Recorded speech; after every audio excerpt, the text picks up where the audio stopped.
Ini air hujan nih lagi turun nih.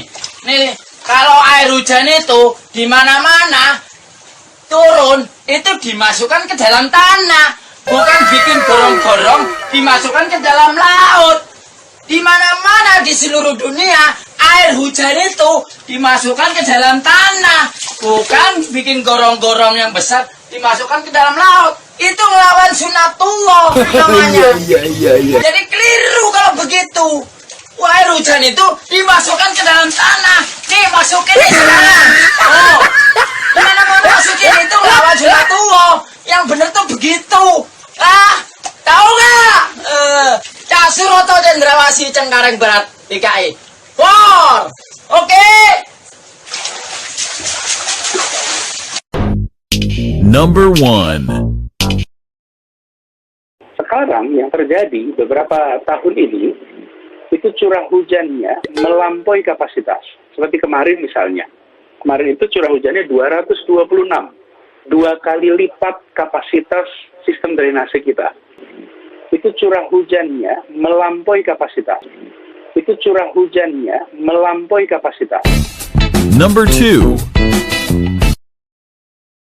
Kanal Banjir Barat itu masih jumlah airnya banyak sekali sehingga tidak leluasa mengalir. Karena itu mungkin di Kemang akan perlu waktu untuk sampai airnya turun. Perlu waktunya apa? Karena air dari hulu masih terus mengalir dengan amat deras. Nah, di kawasan itulah yang kemudian dari arah hulu itu mengirimkan ke Jakarta. Karena air-air yang berada dari kawasan selatan Jakarta, tapi bukan berada di pegunungan.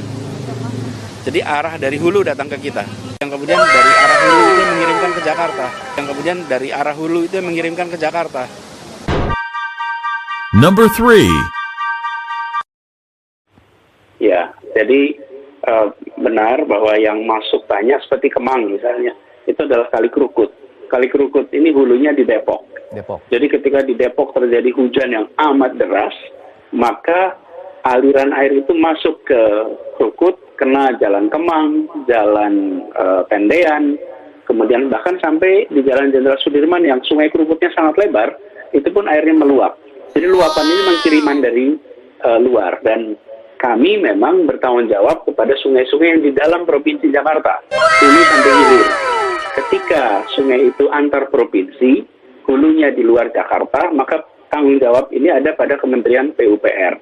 Jadi, tapi meskipun begitu, kami antisipasi di semua wilayah-wilayah yang terjadi potensi terjadi risiko ini. Termasuk Kali Angke, Kali Pesanggerahan, itu hulunya pun bukan dari Jakarta, hulunya dari Tangerang Selatan. Number 4. Limpahan, karena kalau teman-teman lihat di bawah, catatan bahwa air kiriman dari kawasan hulu dan dari kawasan tengah, kawasan hulu itu kawasan Bogor, kawasan tengah itu kawasan Depok, itu sekarang dalam perjalanan ke Jakarta. Nah, dalam perjalanan ke Jakarta itu tentu akan berdampak pada kawasan-kawasan yang ada di sekitarnya. Kawasan hulu itu kawasan Bogor, kawasan tengah itu kawasan Depok, itu sekarang dalam perjalanan ke Jakarta. Kawasan hulu itu kawasan Bogor, kawasan tengah itu kawasan Depok, itu sekarang dalam perjalanan ke Jakarta. Number 5. Bahwa curah hujannya sangat intensif di Depok. Bodoh amat, ha? Sehingga sungai itu kemudian mengalirkan air semuanya ke dalam jalur menuju muara. Bahwa curah hujannya sangat intensif di Depok. Bahwa curah hujannya sangat intensif di Depok. Number 6.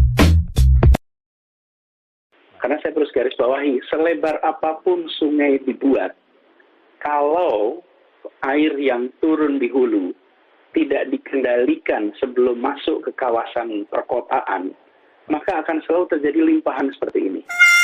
Kalau air yang turun di hulu tidak dikendalikan, kalau air yang turun di hulu tidak dikendalikan.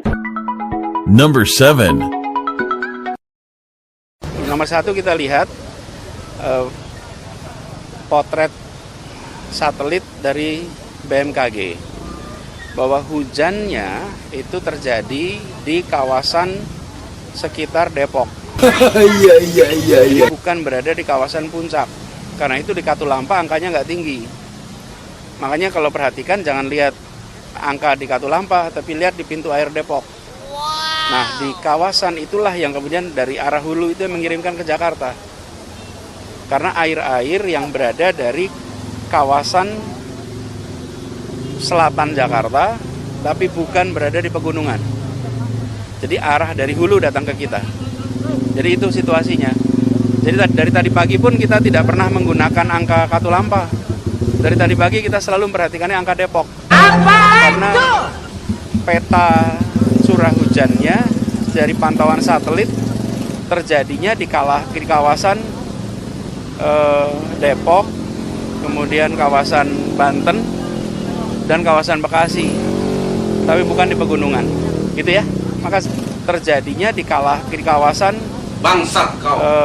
Depok, kemudian kawasan Banten, dan kawasan Bekasi.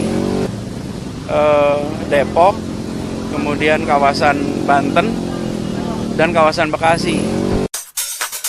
Number 8. Makanya yang dibangun oleh PUPR sangat tepat sekali. Membangun waduk di Ciawi, itu dry dam yang sedang dibangun di sana, fungsinya untuk menahan air agar diturunkan secara bertahap. Itulah solusi yang kita perlu dorong lebih jauh lagi. Makanya yang dibangun oleh PUPR sangat tepat sekali. Makanya yang dibangun oleh PUPR sangat tepat sekali.